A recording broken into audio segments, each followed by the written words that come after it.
offer throughout the year. Today's episode is sponsored by JFM Enterprises, providing distinctive ready-made and custom frames and moldings to the trade since 1974. Visit jfm.net to view their catalog of designs. Hi, everyone. Welcome to the Plein Air Easton Podcast. The year is 2022. 1922.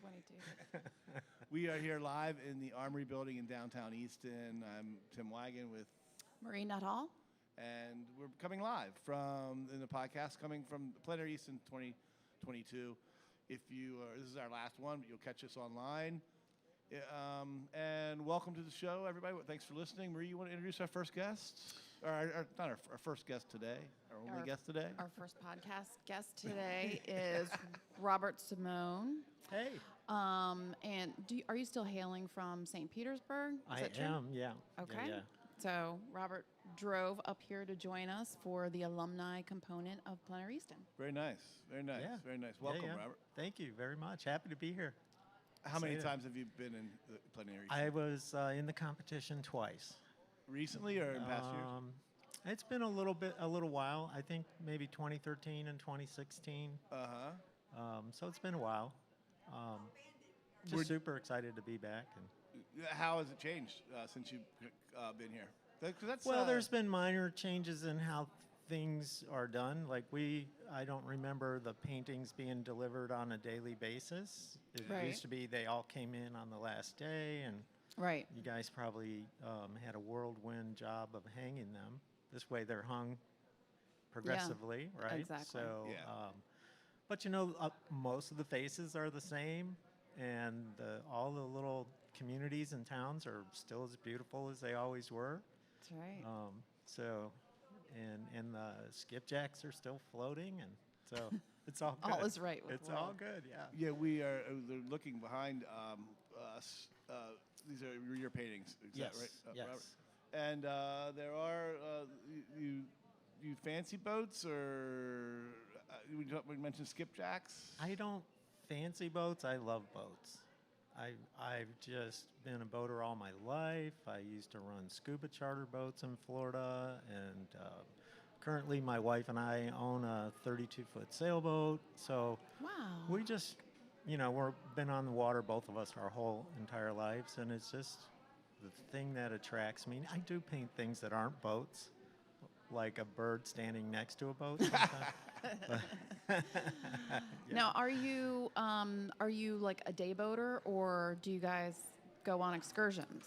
Oh, well, there's going to be some excursions in the near future. So we've only had our boat about a year, a little over a year. So there were some things we had to do, and bugs and some minor repairs to prepare it for longer journeys. Was this a pandemic purchase?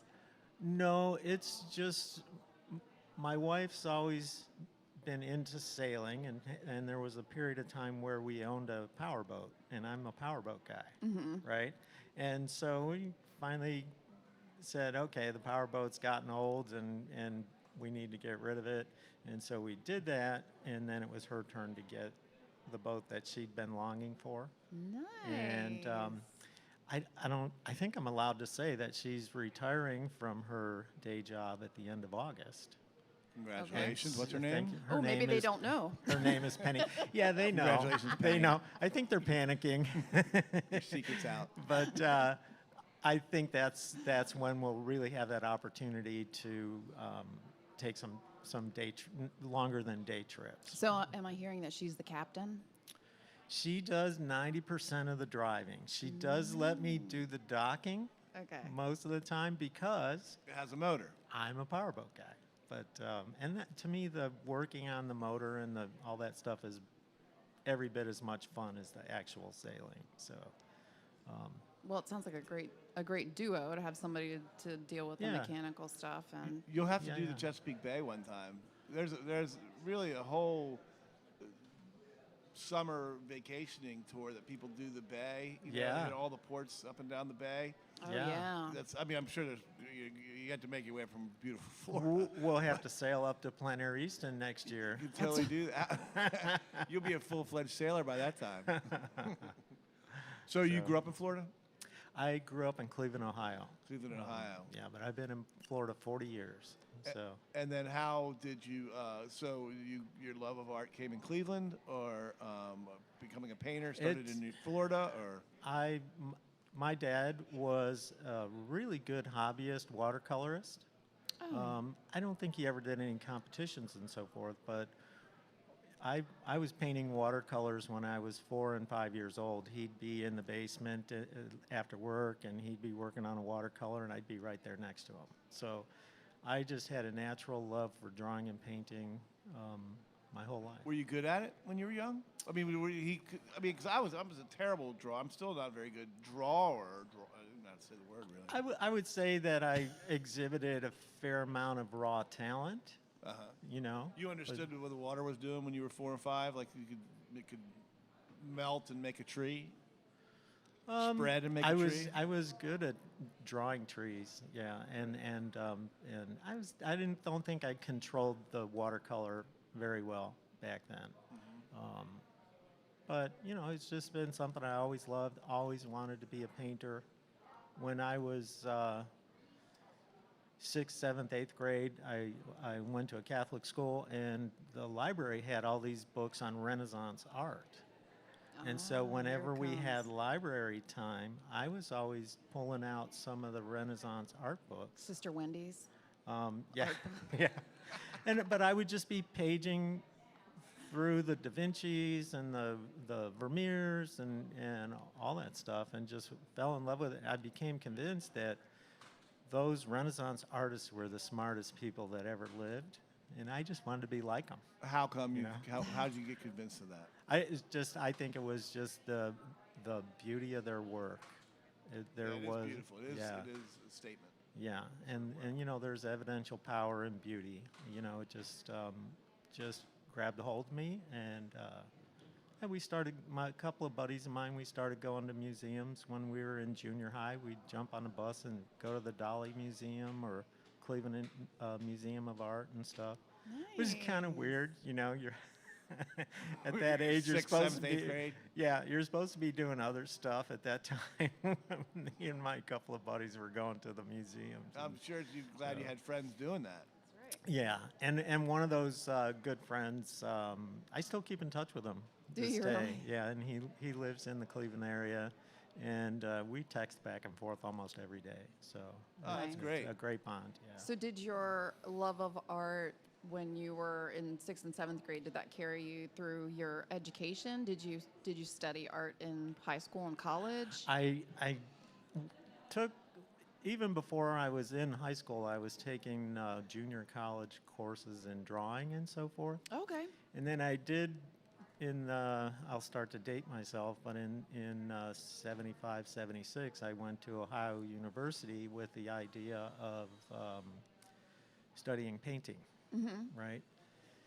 I don't know how it happened, but I ended up majoring in Frisbee and bong hits. And Yeah. I have no idea how that happened. How could that have happened? So, and I just felt like they weren't teaching me, you know, I had this love for the Renaissance type, you know, at least craftsman artists, and they weren't really teaching that kind of thing. So I ended up dropping out and just doing different odd jobs, and eventually started a business when I moved to Florida. And What business did you start? I had a landscaping and lawn maintenance company, 25 years. And Nice. hard work, but I loved it. Yeah, it was great. And when I got... How many alligators did you have to shush out of the way to There finish your weren't- landscaping jobs? There weren't as many alligators as there were pygmy rattlers and And some boa constrictors? And eastern. Well, we don't live that close to the swamps, but we did see eastern diamondbacks and cottonmouths and stuff like that. Yeah. Oh my gosh, That's I'm scary. obsessed with the alligators in Florida. When I went to go visit my sister and we saw this pond, I'm like, do you think there are alligators in there? She's like, 100%. Well, if you're going to be around alligators in Florida, just make sure you can run faster than the person you're with. Oh my gosh. Right? Yeah, that's the way it goes. Yes. You know. So Darwin at his finest. anyway. Well, no. So then, you were doing the lawn care business, landscaping business, and painting on the side, I guess. Not really.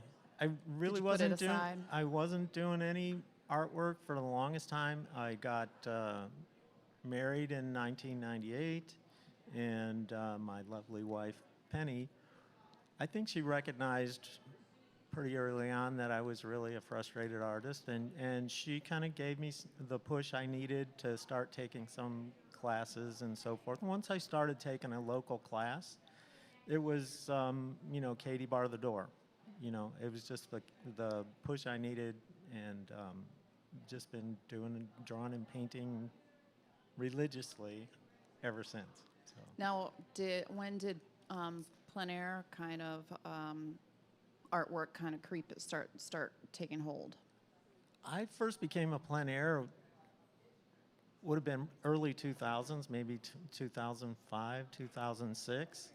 And I knew instinctively that that was the thing I needed to do in order to grow. That was your edge. Needed to educate my sense of observation and figure out how to do it from life, rather than trying to copy photos and stuff, which is what that original class was really brought in a photo and you tried to copy it. And, but it's vastly different. It broadens you very quickly. And the first skill that I think I developed from doing it was the ability to see colors that I really didn't even know were there. I started hearing about this idea that if you have a warm light, you have cool shadows. So I started thinking, well, okay, the shadow side of that white pickup truck should be blue, right? Okay. But I couldn't see it. It took a while trying to see it to develop that ability to see it, right? Nice. Same thing like with clouds. I remember driving across a bridge, looking at clouds and going, well, the underside of those clouds are supposed to be blue, but they just look gray to me. And then one day I goes like, oh, wow, I see it. Yeah, so there was that breakthrough moment. And I think my wife is there too, where, just as an offshoot, she developed the ability to really see colors keenly. And if you're not a painter, you don't have as much of a need to see the beautiful color that we're surrounded by. Sure. So you don't develop that skill, and you only do that and need that skill when you go, well, I'm going to go outside and start painting. Right. So. What did your wife say to give you the push? I don't know. I'm not sure we totally agree on the story. The way I remember it, and she's probably listening, or she will listen. And but anyway, the way I remember it was she signed me up for a class, and said, "Oh, I signed you up for a painting class," or it may have been, "I saw a painting class that you should take." So. Maybe it was something like that. Right, very nice. Very nice. Yeah. Smart. She's smart. Shout out to Penny. Yeah, Penny. Good job. Keeping these artists straight, for sure. So, go ahead, Marie. You got something? No. You started selling work? I mean, how did you go to the class and then what? Oh, yeah. I think I remember the very first painting that I sold was, I want to say it was a 20 by 24 beach scene, with some dunes and then some waves in the background, and painted it from a reference photo, and I ended up selling it for $1,200. It was one of my earliest paintings. Were you shocked by that? I was like, what, really? And the show that it was in was a local art center show. And I remember being really upset because they hung it in a corner, down low to the floor, didn't really have any light on it, and people were walking up to it and having to squat down and look at it. Right. I was so mad, Yeah. But somebody bought it. Yeah, it did the and I was trick. like, holy cow. It must have been so spectacular that it didn't even need the light, but Well, Hopefully in maybe. its new home, it's got beautiful light Yeah, shining maybe. on And it. you know, I wasn't even sharp enough to find out who it was or anything, so I don't know where that painting is. But if that person is out there listening to the Sure. Plein Air podcast, send me an instant message. There you go. Show me my first painting, please. When did you enter your first competition? Or when did you find out about the secret world of plein air competition? Well, there was and I think this all kind of started to develop around the same time that Plein Air Easton was starting up. There were little local plein air events, and I think that was part of an offshoot of the Plein Air magazine, probably. And so there was a local event in our town, Okay. and I painted in that event and won a little award, you know, and I was so excited because I got to meet John Stobart. He was I don't know how the founder pulled off the miracle of getting John Stobart to come to judge our little show, but what a sweet guy. Oh, I mean, nice. he was so much fun to talk to and so approachable. Now, who's John Stobart? So, okay, good question. John Stobart is probably in our lifetime could well be the greatest historic marine artist. Gotcha. So, is English guy, and he came to the States after a while, and was living. I know for a while he was in the Boston area, but he developed through a lot of research and going to locations and doing studies and so forth. He developed this tremendous body of work of historic maritime paintings. Oh, wow. Yeah, and he lives in Florida now, but he's getting older. I don't know if he does any painting or anything. I wonder if Carl Terry was talking about it, because he was talking about somebody from England who was, when we were asking about A plein air. marine painter? Yeah, something like that. So that's, okay. Yeah. So he saw your work. Did you paint a boat that day? Yeah, actually it was a backlit freighter that I found in town. Right. And, Cool times. you know, it had the orange light behind it, kind of like that crab boat up there. And it was okay for, you know, for somebody who was really pretty green and quite a beginner. So Sure. anyway. Everyone, we are talking with Robert Simone. He is one of the Plein Air Easton artists for 2022. He's an alumni. Oh, he's alumni. He's not. Okay. So you came from Florida. I did. So everybody else has been from Pennsylvania. Robert's been keeping in touch with me ever since I whispered about the Yeah. possibility of alumni coming. Did you fly to- up here? No, Drive. I drove. Uh-huh. I think don't- Marie said don't- that at the beginning. I don't mind driving, and to me, it's just easier than flying and shipping your gear and you know all that And stuff. all the aggravation that comes And with are you here all air week? travel right now. Actually, I'm leaving Thursday morning. I'm gonna visit some folks in Charleston and. Are you doing a little- demo here? I did a demo You yesterday. did a demo yesterday. Yeah. Where was that? Yeah, Where was yeah. that one? Was that here? Here. It was right here. How'd that Yeah. go? How'd that go? I thought it went great. I mean, people seem to have a lot of fun. You know, so That was right after our podcast yesterday. Then I guess, It was right before. Before. Right before. Oh, okay. Yeah. Okay. Yeah. Yeah. So. And then were a lot of people here. A decent amount of people here. Or was Yeah, probably similar to Yeah. what Garen had. Yeah, that's good. And was just a lot of fun. What do you think is important for people to go to a demo for, Robert? Well, I guess it's it matters whether you're a painter or a non-painter. You know. Okay. How? Go ahead. Well, if you're a painter and you're going to a demo, you're there looking with very studious eyes, trying to glean something that you can incorporate into your work to help you grow and get to another level. And if you're a non-painter, I think you're just looking for something that's interesting and that's enjoyable, and maybe you're trying to understand how it all happens. But I think there's just a different motivation behind why you're doing it. going to see that demo. But Like literally watching artists paint is fascinating. Watching, you know what I mean? Like if they take a brush stroke and you're like, oh my gosh, you just ruined the whole thing, dude. And then like, 15 minutes later, you're like, oh, I get it. That's Yeah. awesome. That's like Yeah, a especially shadow as- where that was. As quick as you guys do them. That's really. I'm really, amazed with how quick some like Garen did his beautiful portrait study there in an hour and a half. Right. Yeah. I'm Right. like, that's not me. We're and it's all sorts of different working processes. Some take longer. Some, I'm probably not the slowest and nowhere near the fastest. What's like your So- average time to complete a painting?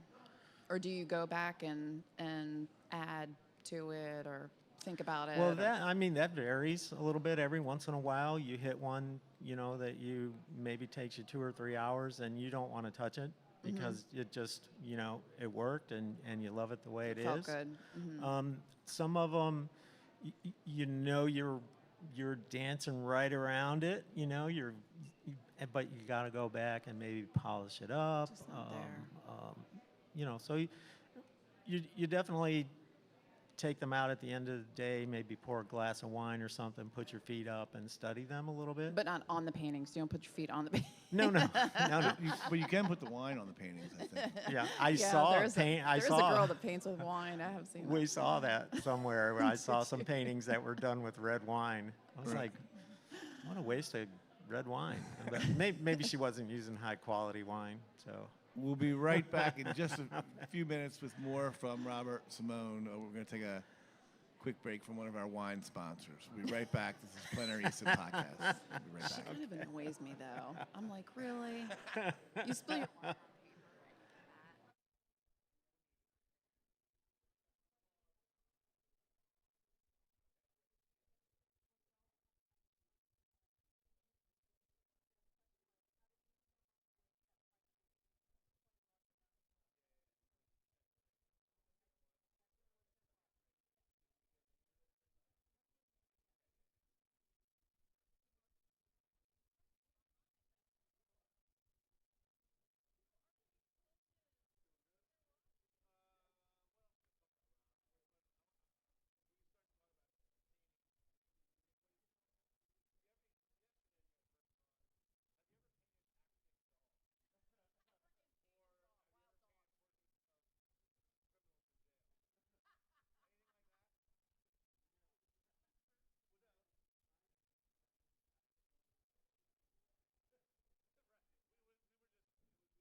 Hi, everybody. Welcome back to the Plein Air Easton Podcast 2022 inside the Armory in downtown Easton, the old historic Armory in downtown Easton, Maryland. We're coming live from that Armory. I'm here today again with Marie Nuttall and Robert Simone. And Robert, we enjoyed getting to know your history a little bit in the first. Oh, good. Thank you. Yeah, I mean, that's been a cool thing about these things is like getting, because again, I would probably just say hi to you this week and not really. Right. You know, Exactly. so we've had that. It's been cool or rewarding, I guess, for us to be able to put stories together. Although now they've gotten here, Marie, I don't remember them all. So, to your Did knowledge, we do a podcast with you?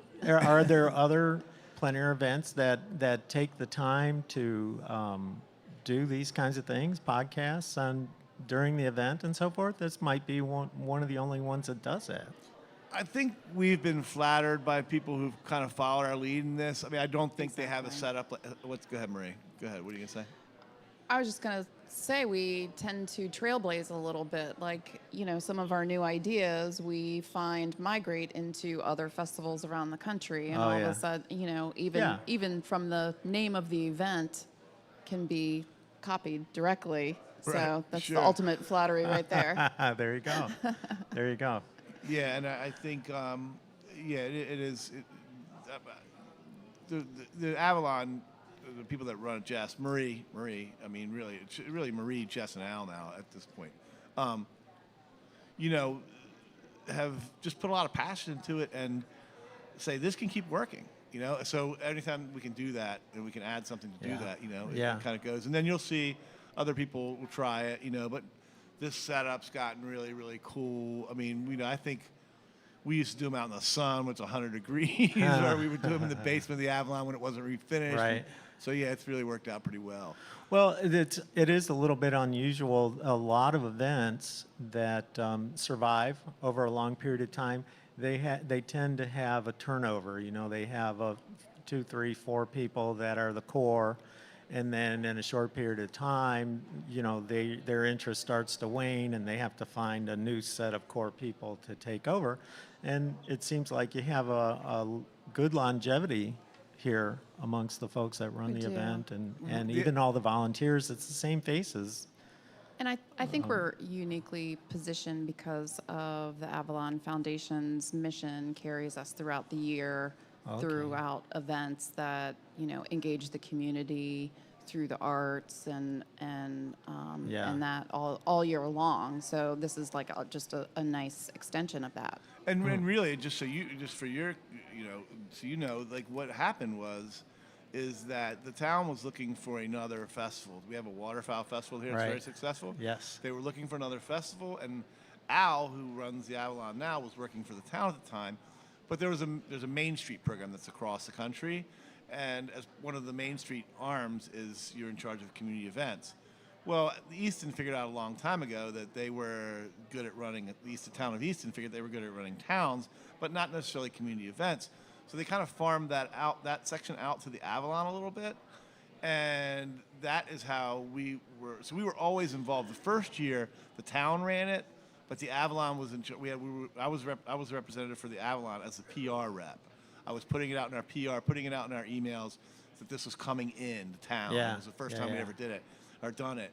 And then the following year, Al, I believe it was either the following year or the year after, Al left the town of Easton working for the town, came working for the Avalon. So everything sort of came over real perfectly. Yeah. That's kind of how it all sort great. of went down. So, and we have been together. I guess we've had a couple of tech people or not, volunteers, but this has been the core for quite a while. I mean, Yeah. people that you That's see. great. Yeah. That's great. Well, and that community involvement, it's not just the people who are physically running the event, but you can be out painting. And this morning I was out painting in Oxford, and there's like 10 kids riding bikes down the street. And they, I hear one of them, "Hey guys, there's somebody over there painting. Let's go see them." It's like an artist scavenger hunt for them. Yeah, and that's so that there's the communities are engaged. Right. They really, I think they not only make the artist feel welcome, but make you feel special in the attention and acknowledgement of what you're doing. And I guess I should also at the same time give a shout out to the artists as an alumni. You know, I'm like, la la la la la. I'll go paint now. You know, Right, right. but those folks, yes, they're doing it out of their passion and their love for it, but they are working really hard. Right. And I'm like, holy cow, you guys really work hard. Yeah. So you can So- see why the alumni program is so important to us because, you know, adding one more requirement, like, and can you also be available for the public to watch you paint? And Yeah. can you paint Yeah, somewhere yeah. publicly? And, you know, this gives them the time so that they can concentrate on what they came Right. here to do, and that is to I think produce that's their brilliant. best work ever. That's brilliant. I Yeah, like it that's because brilliant. I like the alumni aspect of it too. Again, I think we talked about in a meeting. It's like it sort of grounds it, gives it a history to the thing. It's not just a one-time thing. You know, we can talk about your time here, 20 years ago, hopefully someday. You know what I mean? And Yeah. that kind of stuff, which is kind of That cool. would be really cool. So, Having kind of said all that, I've asked this question a couple times, and a couple of the things that the shows we've been working on, and I have friends, I have people who are kind of like art, and then I meet you guys here who are great artists and established artists, and it's kind of, I tell my friends, I was like, this is probably the best place that you could be in the country if you want to dabble in art this week. Not every week, but this, if you want to learn something about it, if you're a collector, this might be one of the best places you could be. Would you say that's? Nobody's ever said yes to well, this listen, question. by the way. no, I think that's probably true. If you're a real green newbie, you just decided you wanted to explore your talent you already felt you had. I mean, you come here, you're going to get inspired, you're going to have Exactly. eye-opening experience.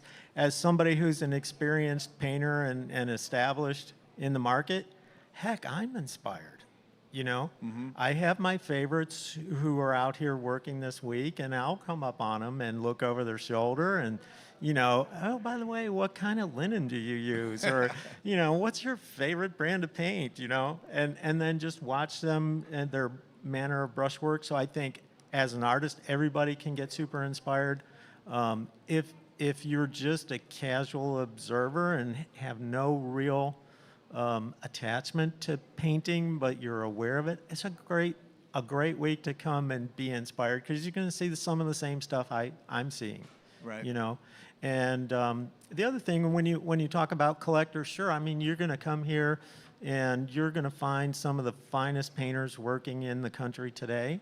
But by that same token, I want to comment on the collectors themselves too, and just the community is I think pretty educated and really smart about painting. I've run into a few people this week that I'd drop a name and they'd know who I'm talking about. Right, right.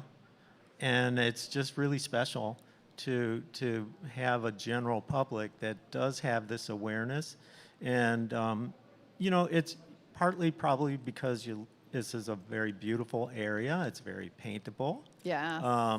You do have had the long history of like the waterfowl show, which incidentally I have to give a shout out to my brother or my cousin Donald Bonsella, who used to do the waterfowl show every year in the 1970s and Yeah. well into the 80s. Fantastic. Yeah. And I don't think he does anything online, so he'll never hear it. But he's a great guy, and was one of the inspirations in my life that probably contributed a lot to my interest in painting. So Very nice. just wanted to mention Donald. But Well, thanks for saying all those things about the community and the collectors, Rob. It's a great, great Oh. observation, and it's good for us to hear. Just no, my pleasure. I have to say, too, this is, I believe that this might be one of the first years, maybe a little bit last year, where I've had just people that I've never spoken to before contact me about artists that they are watching. Uh-huh. And they're Yeah. like, how can I buy? I'm in New York. I'm Yeah. in, I'm somewhere else and I can't get there, but how can I buy them? Or I've actually had customers contacting me saying, I saw this painting and I want to buy this painting. So the word is definitely getting out and the collectors are very enthusiastic. And I guess that is a testament to not just how the show is run, but to how the artist selection process goes and so forth, you know. Right. Yes. Yeah, that's great. If you weren't selecting good artists, you probably wouldn't be getting some of those calls. Right. You know? But anyway. All right, we've got to go to questions from our Facebook audience right now, or Twitter audience, or TikTok audience, whatever they are. This is from Andrea Holbrook, and she was talking about something we talked about in the first segment. And she says, or she asks, how did you come up with the price for your painting? Your first That painting. Oh, that It first says- painting that I sold? It says quite an amount for a new work. I think I was just a little cocky and overconfident. It's an honest answer. And just, you know, said, it's got to be over 1,000, you know. Yeah. So I Well, pulled it. it is your first. It's a good. I mean, it's your first work. You know. I mean, like you. We're like, First show. First- I'd done paintings First sale. before, but First never sale? anything that size, and Right. had never really sold a painting before. where you're Right. like, there's a number. There's a number. Do you remember that TV just- episode where they were like, there's a number that's too high, and there's a number that's too low. I that's don't gonna make remember that one. Big bucks, no whammies. No, I think you know it's something that probably has to do with, you know, there's a pride sense, you know, like how much do I value this? The first time I'm putting it out there, well, I'm going to say $1,200. That I think that's where the question's coming So from. there, it's also possible, and because I've always loved math, and I'm like, you know, I still do multiplication and division and stuff in my head. If you need to know an answer to a math question, how much is blah blah blah, my wife will just ask me, and I'll go, well, it's what it is. And so it might have been something like I went, okay, 20 by 24, that's like 480. And if I was in the neighborhood of $3 a square inch, it could have well been something like that. Do you use the good. formula now, though? I kind of do, yeah. Okay. You know, kind of base it on square inch. Okay, that's a big. Yeah, it's a big help for someone out there. For Yeah. Andrea, that's a yeah. There's a you couple know- ways you can get to it. You know what? I'll mention this, and this is something that my uncle mentioned to me years ago, and he was a self-made man, and we were talking about business, and he said, you know, when you're pricing your business, whatever your product or is, you don't want to be the most expensive, you don't want to be the least expensive. Gotcha. Pick a happy medium, and that's really, you know, I'm trying to be from the middle up in my pricing.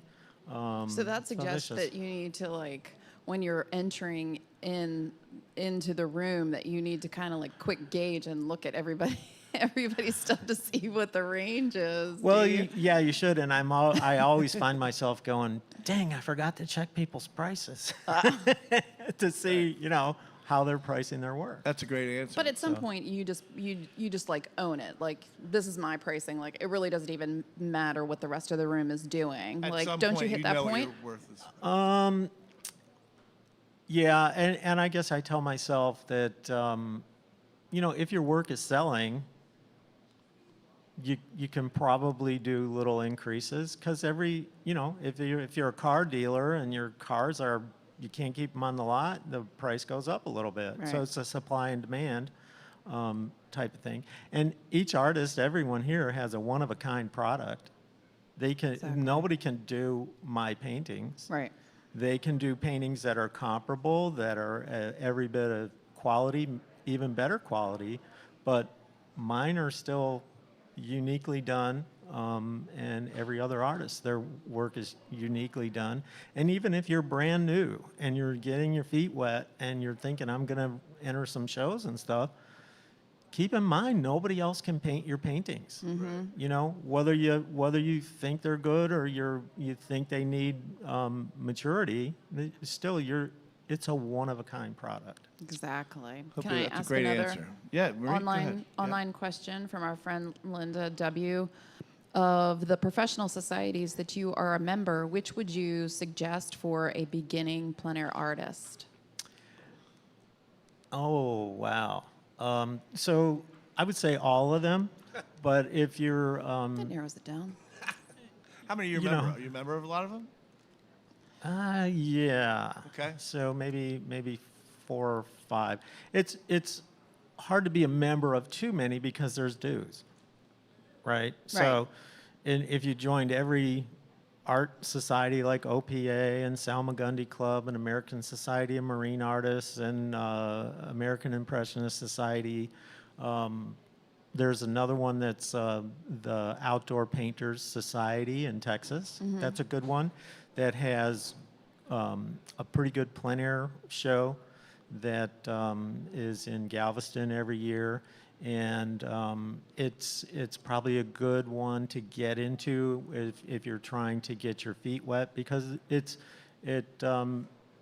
doesn't have the attention of a Plein Air Easton, where maybe you submit your application to Plein Air Easton.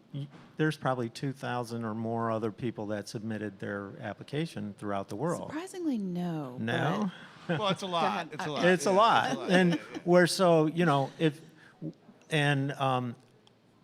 I've been a member of the Outdoor Painter Society for a long time. And so that's why I kind of want to give them a little shout out. It's really a Texas-based outfit, but they have shows that you can participate in online. Like they have an associate member show that you can participate online. And that's part of their benefits. Yeah, and so then you start to see, okay, how does my plein air work stack up against other associate members, and if you start to do well, then maybe you'll enter their in-person plein air event, and you start to figure it out, then you'll start getting into more and more events. And plein air is just such a good, it's a good facet to being an artist, because like I was saying earlier, you're painting from life and using your powers of observation. You're seeing other artists and you're seeing how they approached the same thing you did. And so you're gaining inspiration and you're getting an education that way that's really you couldn't pay for in a college. Maybe Right. at an atelier or something, you would get a great education like that. But What about local societies, Robert? Like just local community art groups. Are you a member of any of those, or do you recommend those for somebody starting out? I absolutely do recommend those, because what you'll do is you'll meet painting buddies. Exactly. And there's nothing like that camaraderie. And if you make a commitment with a painting buddy or two, I'll meet you at the boatyard at 9 a.m. or whatever Keeps you time. accountable. You wake up and you're like, I don't feel like painting today, but I made this commitment, and it gets you out. And right. once you pick up your brush, your juices are flowing, and you're glad you went. So, I think that's invaluable to have those painting buddies, and local art organizations are a great way to meet them. And if you don't have one in your area, start one. I like it. Because there are, that's the thing. It's like once if you Kevin Costner, if you build it, they will come. Yeah. And that's kind of what happened here, just as well.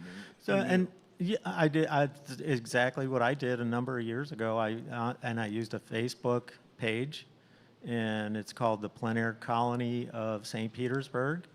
And we don't get tremendous participation when the weather is nice and you can go out and paint in comfort. Tuesday afternoon or whatever day is scheduled, get a half a dozen, maybe 8, great. sometimes 10 people out there painting together. Nice. And it's super easy. You could do that wherever you're at. Right. Start your own. So Linda, you can join a local one and join the Outdoor Painter Society out of Texas, and maybe start with their digital program, and then you can always start one if you need to. And we've got a follow-up from Linda, actually. She says, tell us about the New York City Salmagundi Club.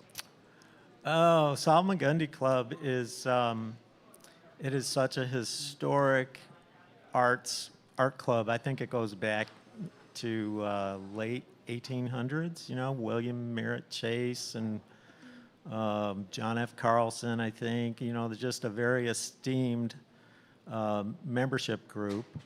And you can be, even though I'm in Florida, you can become an out-of-state exhibiting artist member, which gives you the opportunity to enter their shows and so forth. And then you're exposing yourself to a market that maybe you don't have access to.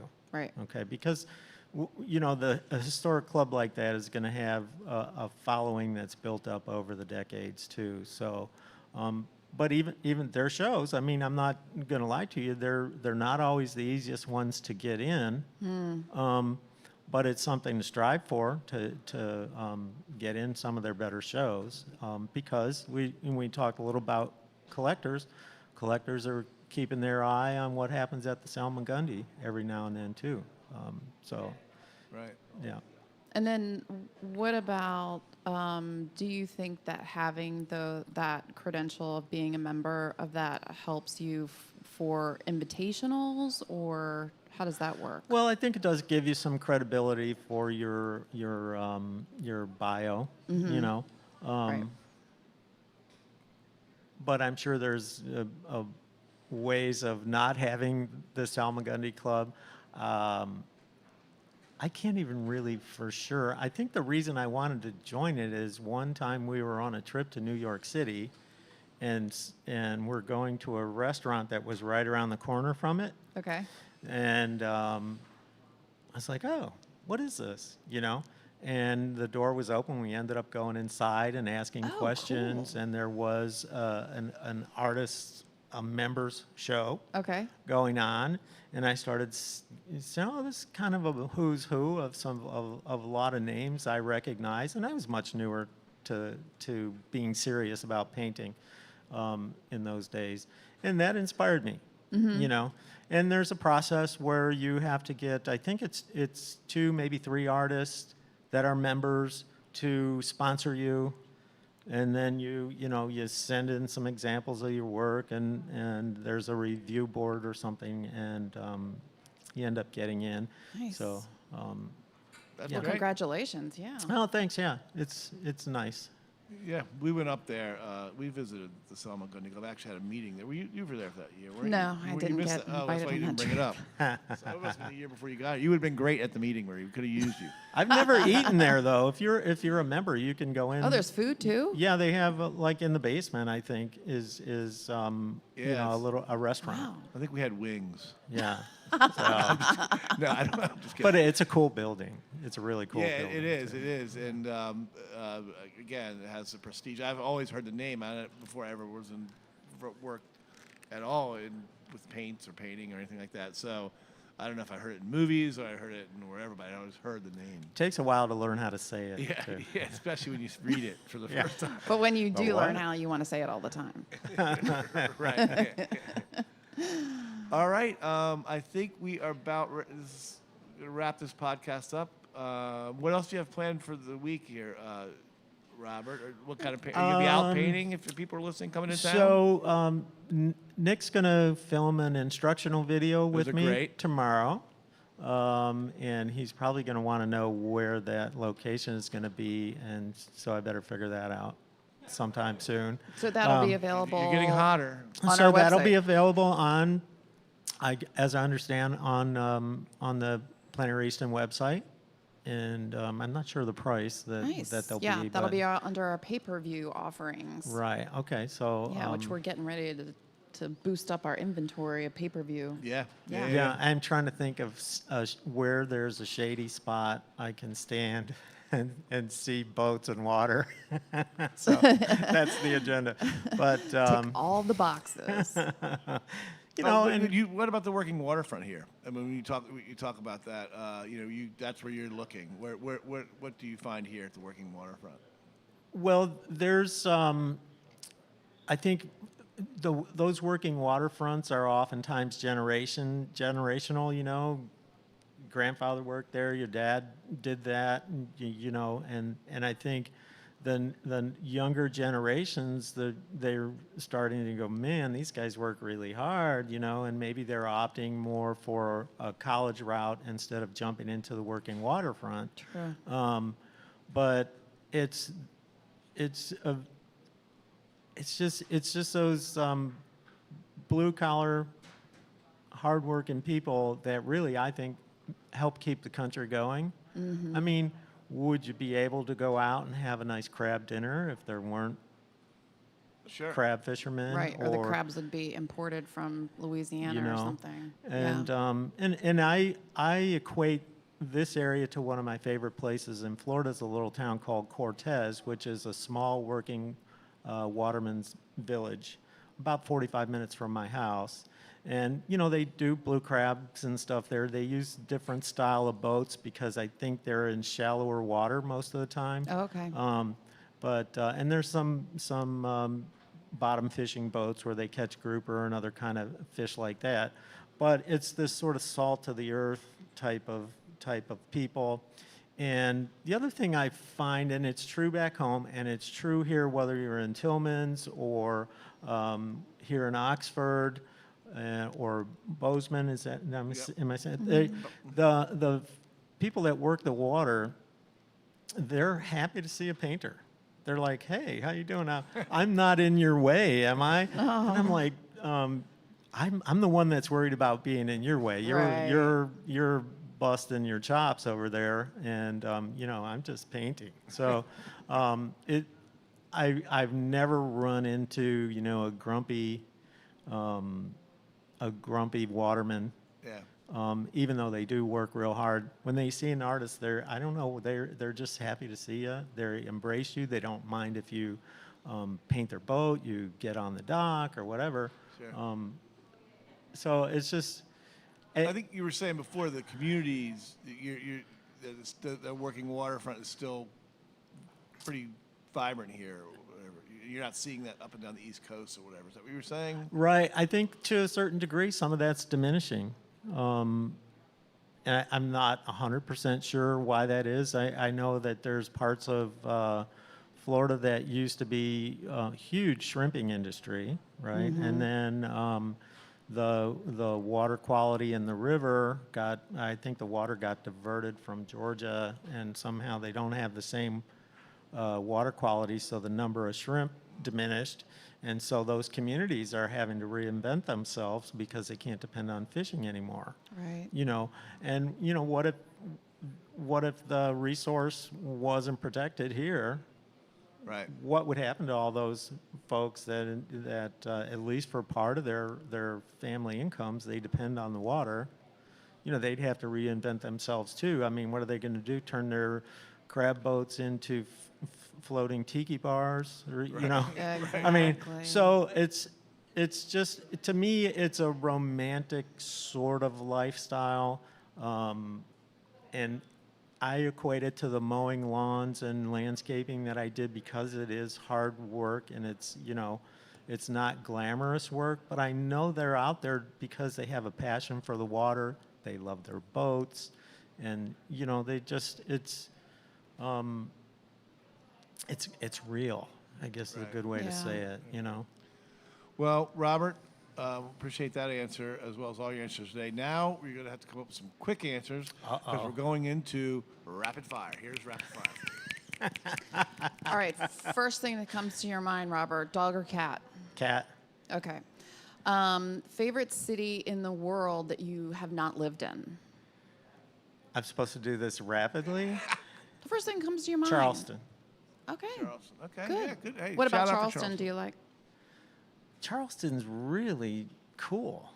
You know, it's a lot of brick. There's brick streets. There's even cobblestone streets there. Yeah, lots of history. The there. architecture is fabulous. Great place to go eat if if you're a foodie. The restaurants are outstanding. It's very paintable too. It's a nice place. Okay, next one. If you could pick a superpower, what would it be? I would like to paint like Thor. Let's see, who would I would like to paint like superpower? I was would like thinking to more be a along the good lines painter. of like Like, you know, you making could ice bridges or fly? flying Okay. or X-ray vision. Okay, I would like to be Aquaman, and I could swim underwater and see all the fish that I just love the underwater environment too. Nice. Hold your breath forever. Superpower. Yeah. Yes. Who would superpower would you like to paint like? Gosh, it's hard to narrow it down. And if I named living artists, there's going to be others that go, what? Yeah, right. Yeah. All right. So historic artists, I love the Cape Ann School of Art, the Emil Groupies, the Frederick Mulhaupt, and Eldro Hibbard, and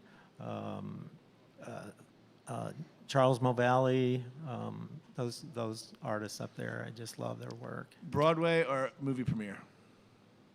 I guess I would probably say Broadway. I'm not much for movies and shows either. What is the best sandwich?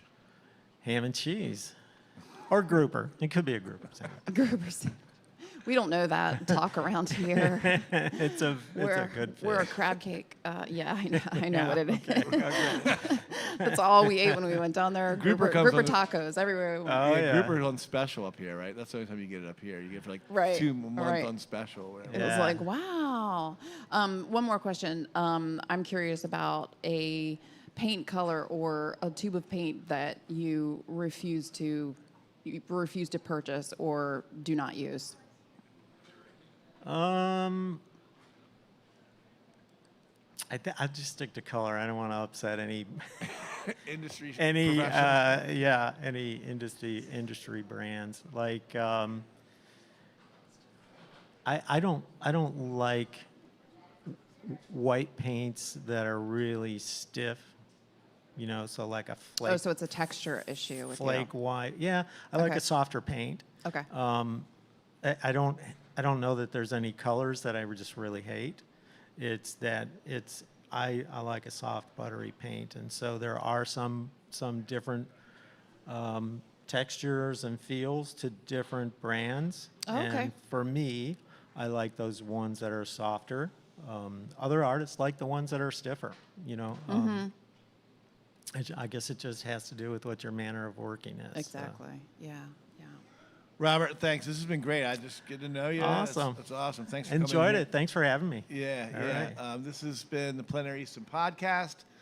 I think that's it for this year. We'll be back in a month or so with another podcast. Yeah, back in the we'll studio, line them or- up after the winners are announced on Friday. We'll start working on our lineup for new podcasts for the fall. So, Right. Thank you yeah. all. Oh, cool. Thank you all. I'll be ready to hear those. That'd be great. Thank you so much for tuning in. We really appreciate it. And thank the artists and really Marie and Jess for coming up with topics and giving the show the color that it needs, because we have some people who listen all the time, and we really, really want to thank you all very much. That's great. We will see you here. Talk to you next time. All right.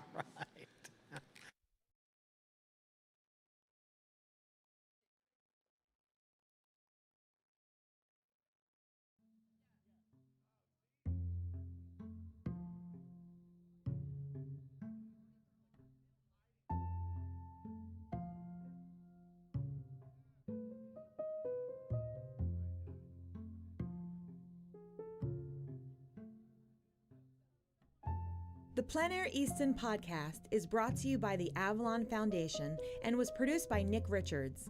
Our theme music was generously provided by Blue Dot Sessions. Remember to rate, comment, and subscribe. You can learn more about Plein Air Easton at pleinaireaston.com.